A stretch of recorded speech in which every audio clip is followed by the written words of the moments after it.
Alright, gang, welcome back to our Skyefin Aquafarm series here in Kinlaig. It is hailing, and it is hailing heavily.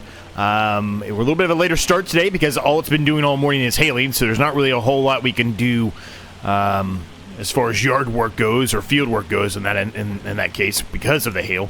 So we started a little bit later today. Now today the goal is, and we should be able to do it, is purchasing that field over there near our yard area. It's ready to harvest today as well, which is a great thing. But with this hail, obviously we can't harvest it right now with the hail, right? So hopefully the hail stops sometime between now and the end of us moving around all of the fish and going and selling them, etc., like we always do, kind of at the beginning of the episode here.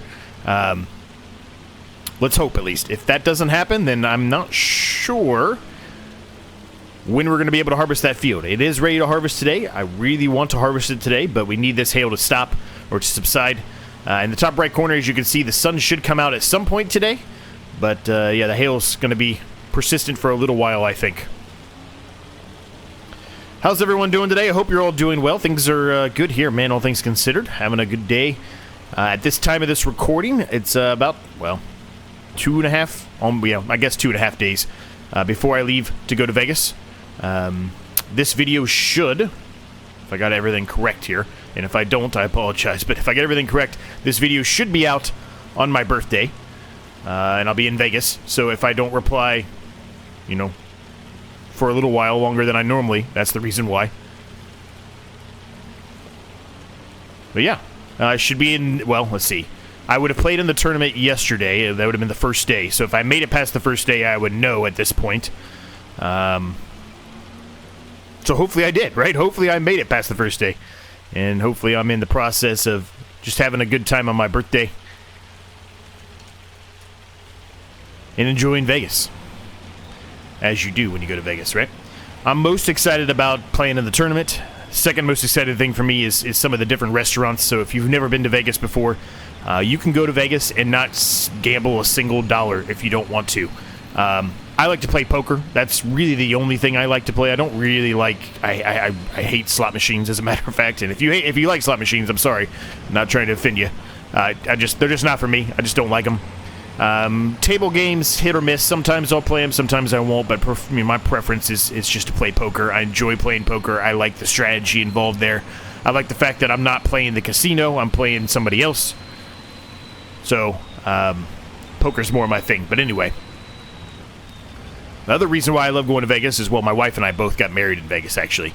Because we both enjoy it. She loves food, specifically. Pretty much she'll eat anything. I'm a little bit more on the picky side when it comes to food. I'm more of your traditional steak and potatoes type of guy, if you will.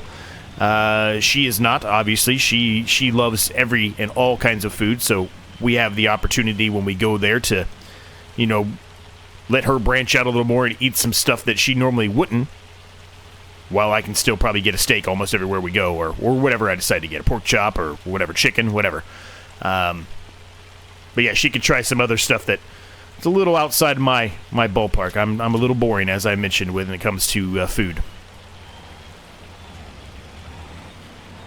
So I'm excited for that. There's a lot of restaurants that you can, well, at least for us, because we don't live anywhere near Vegas, right? So for us, we're never ever going to be able to eat at all the restaurants that are there. And before we're even able to get close to doing so, you know, they've gone and got rid of those restaurants and new ones have come into play. So it's always going to be something new for us to check out. Always. Well, we've got no fish food in the ooh, we need to buy some fish food for that then, for sure. Okay. So yeah, there's just lots of the different restaurants you can try. There's lots of other things you can do that aren't even gambling-wise. Like you can go to, you know, Red Rock, or you can go to Hoover Dam, things like that. And if you've never been to those, I highly recommend you go at least one time and check it out. Red Rocks is 40 minutes-ish, probably less than that, really. 30 minutes from Vegas. Hoover Dam's like 20. So like those are easy things you can do in a day. You don't even have to, you know, spend the Las Vegas night or anything. You can just get up. If you live on the East Coast like we do, I mean, when you get up there, it's like the ass crack of dawn for Vegas, right? If you get up at our normal time, you know, I'm just going to use an example. Say we get up at 7 or 8 o'clock. I mean, you're up at like 6 in the morning over there, right? So, Even earlier than that sometimes, right? Now, eventually you will get used to it after a couple of days, but the first day you get up, you're up super early. It's a completely different atmosphere if you stay up late in Vegas and the party scene that Vegas can bring, or if you're up super early. Now, I love like lights, like bright lights and like neon lights more specifically than anything, but neons are kind of going all to LEDs at this point, which is a little unfortunate, but anyway. Vegas is a great place to go and look at that kind of stuff, right? If you like the night light type of effects and atmosphere that you get from that, which I enjoy. So that is a big thing that I enjoy doing at night, just walking around looking at all the lights and stuff.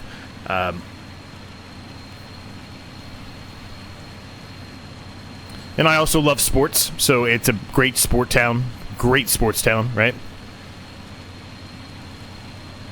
Lots of sports books to watch, whatever sport you want to watch. A lot of them, a lot of them. So we're heading on up here to our normal sell point like we always do, and I'm hoping the hail will stop by the time we're done doing all of this, and then obviously buying some more fish food. We do have to buy some fish food. Now, the amount of money we need to purchase this field I'm talking about, which we talked about in the last episode, the amount of money we need, it's a pretty severe amount of money. It's $208,000. We currently don't have that right now. By the time we're done selling this, we will have that. What we're going to have to do is do a little bit of loose math, if you will. I'm not going to pull out a calculator and actually do the math on it, but just some loose math to figure out how much fish food we can actually purchase.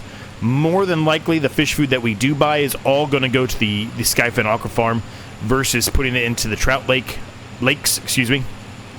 They still have fish food. They could use a little bit extra, right, just to keep them topped up, but they don't really need it. So we're going to put everything we got, at least, into the Aquafarm. Now, if we're able to purchase more, all right, well, I guess I should have paid attention to those guys walking across the street. But anyway, now if we're able to put, if we're able to buy more fish food than I'm expecting us to be able to buy, then that's a different story, right? We'll max both of them out and kind of go from there. But it really just depends on how much money we have left over here after we purchase that field. So we're going to sell this and then sell the other fish, and then we're going to see how much money we have left over. And I think, well, just based off of that alone, that was $45,000 right there, which is awesome. Plus another $1,730 for environmental score. I mean, that is amazing right there. That is great money. Great money. I mean, just doing the math right now, we're going to have about $40,000, a little over $40,000 that we are able to buy fish food of. And normally when we buy fish food, I think it's about 28? The 28? I think that's right. That it costs us to do 8 of them, I think. So we should easily be able to do it based off of that, right? We've got not a ton of fish left in here, but there's still a decent amount, right? So this is still going to sell and make us a decent amount of money.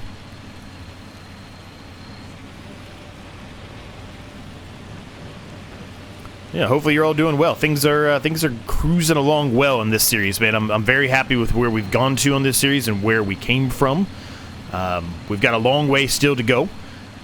This over here really is going to be the next big objective. I mean, maybe we get one more field, and one more field will probably be good, but this field we're going to buy now is significant. It is going to be a significant help to us.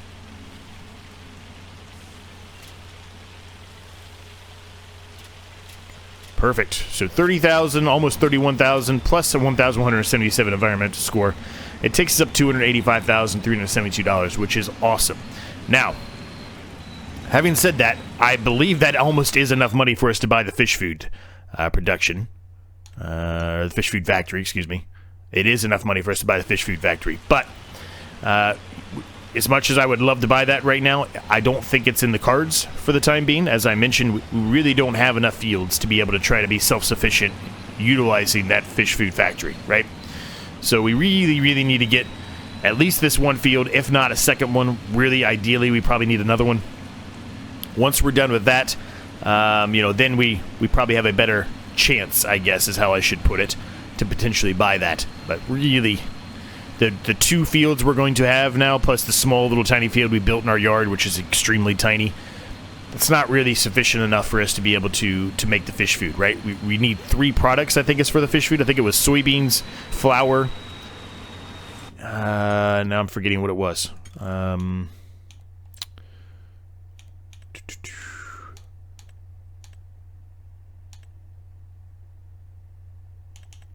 Doesn't it tell you where it is? If I go into here, though, it should tell me. Fish food factory. So flour, soybeans, canola oil, flour, soybeans, olive oil, flour, soybeans, rice oil, flour, soybeans, sunflower oil. So just factor that in, right? We need a big soybean field. We're going to need a big flour field, and then we're going to need a little bit of canola oil or sunflower oil. So in my eyes, the way that I plan to do this is, quite frankly, the big field that we just purchased. I'm going to use that to plant soybeans, because that's a big thing we need. And then the other field that we purchased, the first field we ever purchased, that one will probably be our pretty severe flour field. We might need another one for that, like I mentioned. And then the small field that's right there in our yard, that'll be like our canola or sunflower oil field. I'm not sure which we'll do there. Probably do canola, I think, just based on the fact that we don't have a header for sunflowers right now. So we'll probably do that.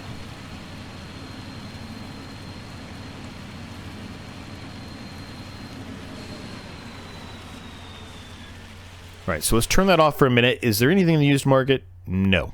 No, there's not. Well, there is, but I mean, not anything for us, I guess I should say. Not anything for us. Okay, so we need to buy some fish food, so let's do that really quick here.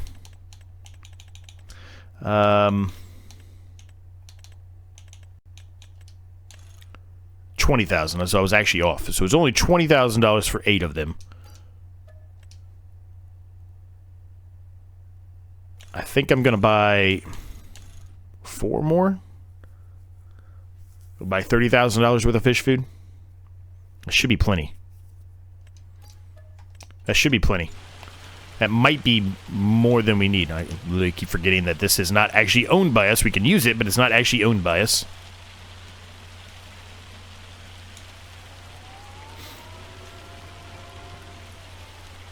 So let's get this stuff stacked on the trailer. Let's go get these delivered. We're gonna actually put some in the lakes, even though, like I said, we probably could hold off an episode without doing so. But I think this is gonna be more than the actual Aquafarm can store.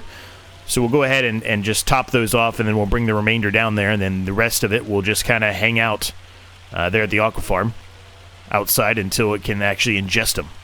Right? So let's get this taken care of. And then we will work on buying that field. And then hopefully the hay will be done by the time we're done with all this.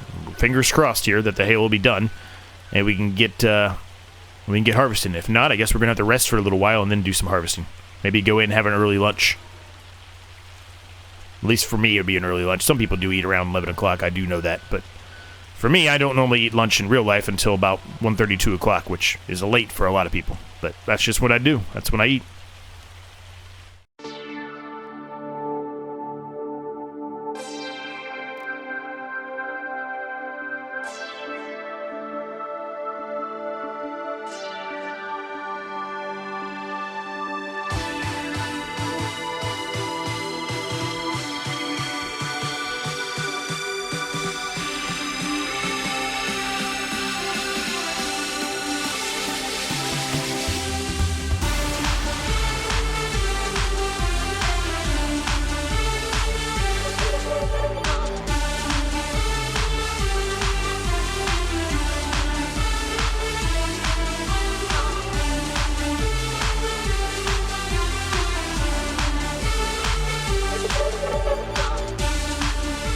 All right, well, after a quick little rest there for a while, went into the house for a while, I had some lunch, hung out for a little bit. It looks like it is starting to subside. There are still some small little drops here coming down, but it finally has stopped, so we can go ahead and get started here. Now, this field itself does not have any tram lines in it. It doesn't have any tram. It has tram lines in it. Correct yourself there quickly, Z.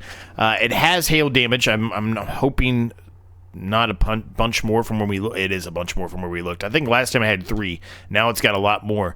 So that hail did a big job on it, unfortunately. So let's go ahead and purchase this, though. It's $208,000, so it's going to take a good chunk of our money. But as I've mentioned before, in theory, this should produce a lot of money for us as well. We should get a lot of money back for this because... you know, this is a field that is ready to harvest. We did not put any money into this field at all.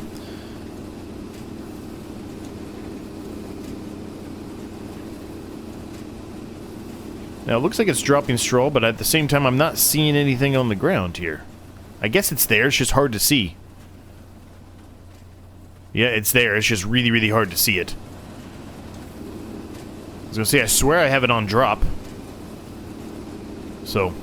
Anyway, now this is not the biggest harvester in the world. This is going to take a very, very, very long time to do this field. And you might be saying, well, why don't you just upgrade the harvester? You've got $45,000. You're right, we can. However, if we look out there, at least currently, I don't have a ton out there that's going to be a massive upgrade to this. I've got one thing, which we can possibly get if we sold this one. It would take up probably all the money we have, which not really a big concern there. I've already mentioned the reason why that's not a big concern to me, but I'm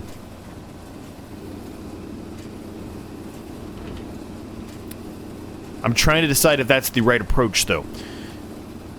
Maybe it is. We're going to kind of go on this path for a little bit here and kind of talk about it. So if we go into the shop here, and we go to harvesters, the one we have is this one right here. I think, yeah, that's the one. So that's the one we have currently.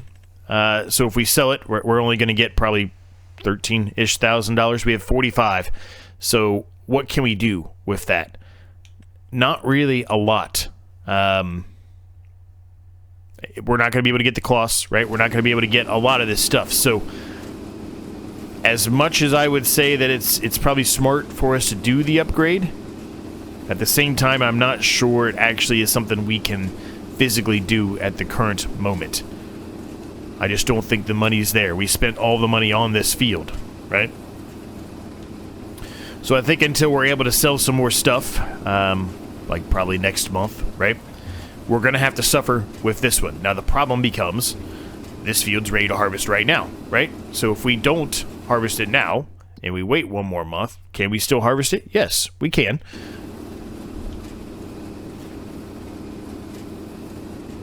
But I'm not sure if we should. We are struggling, though, heavily with this thing. We are getting into these grooves here of the mud. It is slowing us down severely. Now, I'm flipping back over here on this side. There's a reason for that, mostly because we haven't even hardly done anything yet, and we're almost halfway full. So we know we're going to have to unload this, right? So I figure, since we're going to have to unload this anyway, why don't we just go ahead and go on this path? That way I can just drive the tractor up to the side, unload it into the trailer, and kind of move on from there, right? Now I don't have to back it up over there on that side, unload it, get it set back, get going again. Just trying to save myself a little bit of headache, I guess is what I'm going to say. It's not really the word I don't think we need to use here, but I'm going to save myself a little bit of headache, I guess is how I'll put it. Now, another thing, if we decide to upgrade the harvester, that's going to play at least a role for a little while, probably, in us being able to put down a third trout field. I mentioned I think a third trout field would be pretty beneficial to us. And I mentioned kind of putting it right here in this vicinity next to this one here. Now, granted, next month when we sell, the trout and the salmon for that matter, we're going to make some money, as we did today, right? We're going to make some money back, so it probably isn't really going to be that big of a deal, but it's still something we got to think about, right? That's more money going away that we could utilize for other things, like more fields, etc.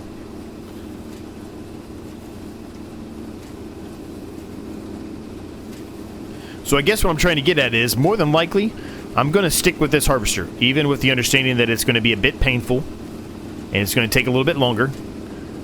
But the other thing to look at, and I don't think I mentioned this before, I knew about this harvester that we have installed here. It's nice, It's really nice. It's got a lot more capacity, which is great. But if you look at the combination, it's 4 meter width. What we're currently using is a 4.2 meter. So it's already a wider width with this one. Not the storage, of course, and probably the speed is a little bit slower on this, and I get all of that, but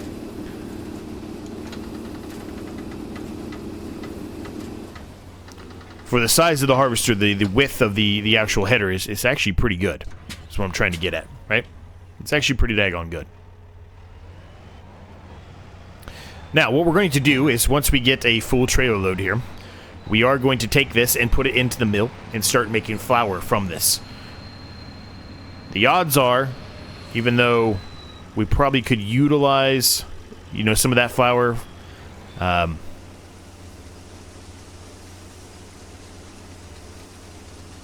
for the fish food in the future, the odds are we're probably not going to have enough money to buy that fish food production.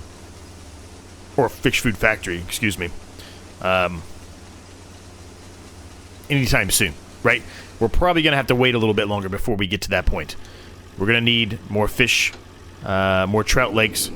Obviously, we're going to have to sell some of this flour here to get to there, but the odds are we probably won't have a whole lot of this that can actually be put into it. Now, the next time we harvest this, more than likely, it will absolutely 100% be put in at that point. I would think we're going to be very close by that point, especially with every month we're going and selling this fish. We're making good money on the fish now. If we continue to add the trout lake, another trout lake in, we're going to have even more adult trout. Adult trout are paying us good money. The salmon always pay us decent money.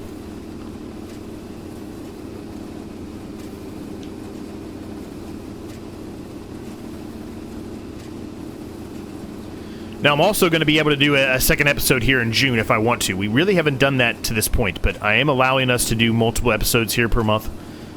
It's not really a specific, challenge per se that we're doing. I mean, the challenge is really to be self-sufficient in the fish farming business in general. But it's not like it's a challenge that, an actual specific challenge I've given myself, right? It's not anything like that. It's just more of, that's what our goals are. That's what our objectives are for this series, is to be self-sufficient in owning a complete and total aquafarm production, including all the food that's required for it and the offshore aquafarming. That's our main goal. That's our main objective for this series, right?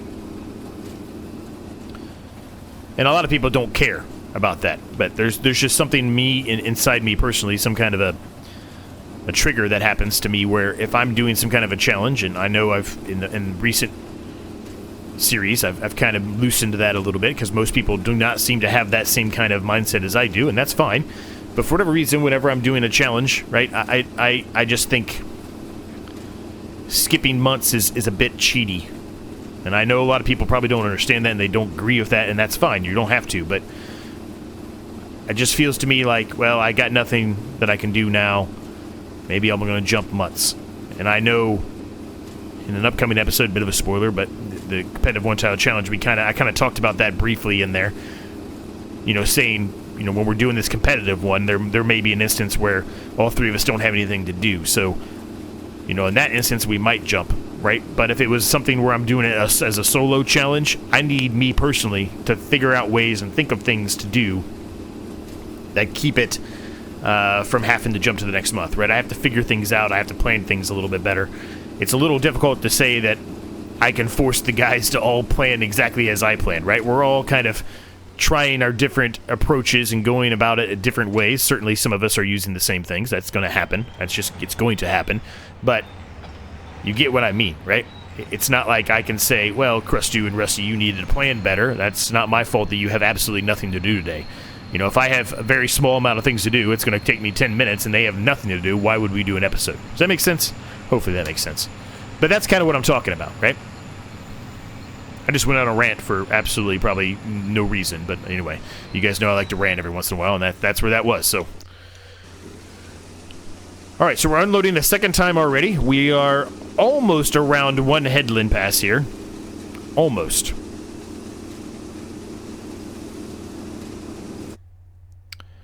Now, I would love for a harvester to pop out in the used market. It just hasn't, but I would love for that to happen. When we're done with this field, we've got all this straw we have to pick up as well. So we're going to be picking up this straw too. Maybe we can figure out something to do with the straw here with some of this money that we've got. I would love to be able to do something with the straw that makes us a little bit more money than just going and selling the straw outright. Not a problem doing so, but I would love to be able to do that, because it is a far trip for us to go and sell the straw at current, right? It's not a quick thing. It's not a quick win or anything like that, right? The other field, it was a bit of a quick win, right? It wasn't that far away.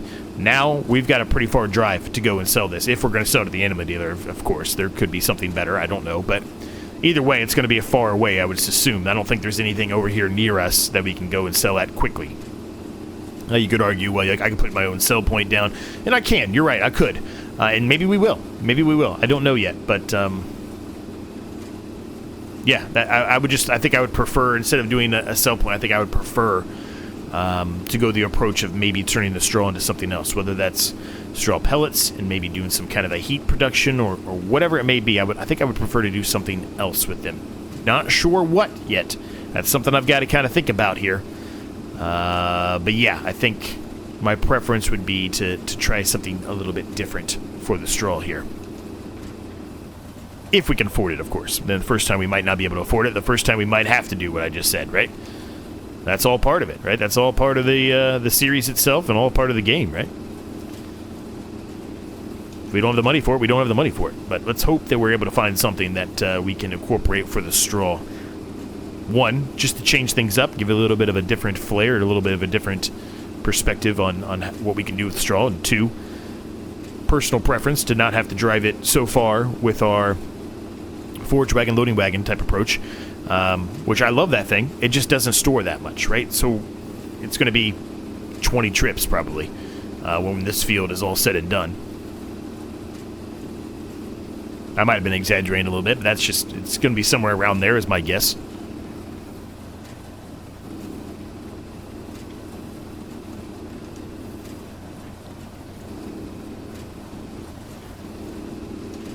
I think this thing had, or at least it said 3 headland passes? Yeah, 3 headland passes. And then your traditional up and down approach. Okay. So this is going to be a while. Like I said, I don't expect us to actually finish this today. But let's get started. Let's see what we can get done. I say get started. We've already started. Let's get going. Let's see what else. Let's continue to get going. Let's see what else we can get done. Let's see how much we can get done, I should say. Hopefully we get a full trailer load today, and we can go and take that into the mill and get that processing, get that flour process going. That would be the most ideal situation for us. That flour is going to make us some good money.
Okay, well, we're making some pretty good progress here, gang. We still got a long way to go, but I swear when we looked at the steering assist before, it looked more normal, but every time I put on the steering assist, it was not actually doing what I expected, but the more I look at it, I think it was actually doing what the steering assist said. I just was not wanting it to go that way, I guess. So I just decided to do it the old-fashioned way for the time being, so we're not really on steering assist at all right now. But that's okay.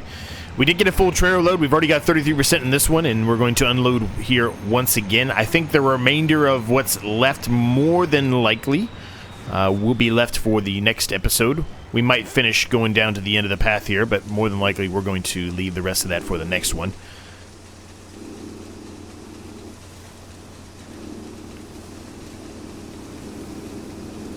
But it's been a real good day, man. We've got a brand new field.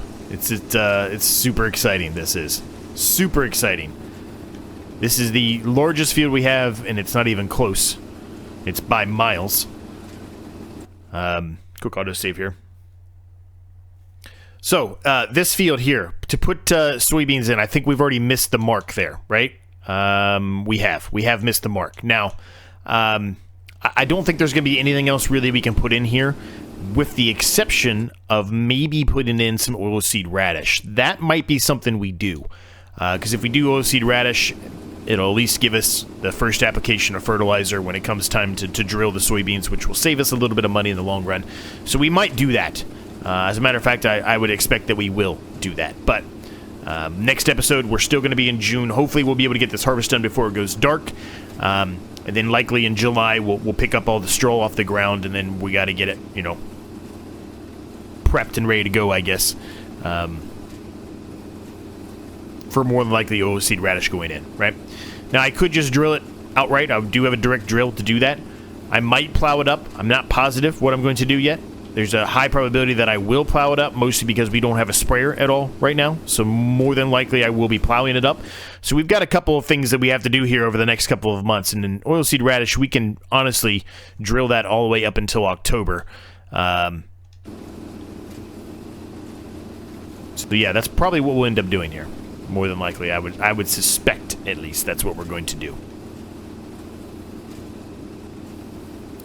But with that, gang, we're going to leave the episode at this point. I hope you enjoyed it. If you did, make sure you smash that like and subscribe button for me. In the case you've yet to do so, they're free. They help me out an absolute ton. Thank you to my members. Cannot thank all 11 of you now at this point enough.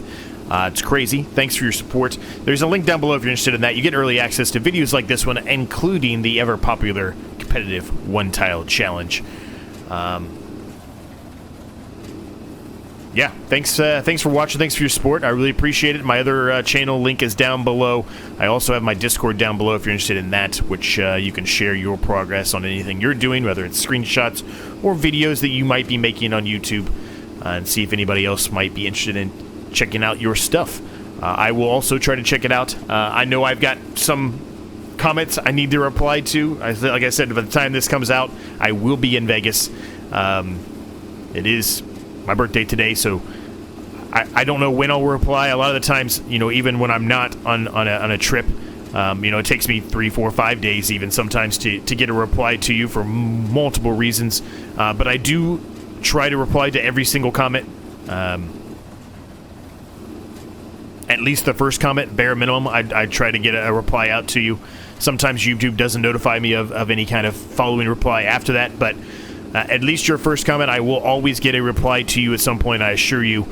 It just sometimes takes me a little bit longer than maybe you would want. And sometimes takes me a couple of days or longer, a handful of days or longer to get that reply. But nonetheless, I will get back to you at some point, I assure you, one way or another. So once again, thanks for watching, thanks for your support, and we'll see you next time.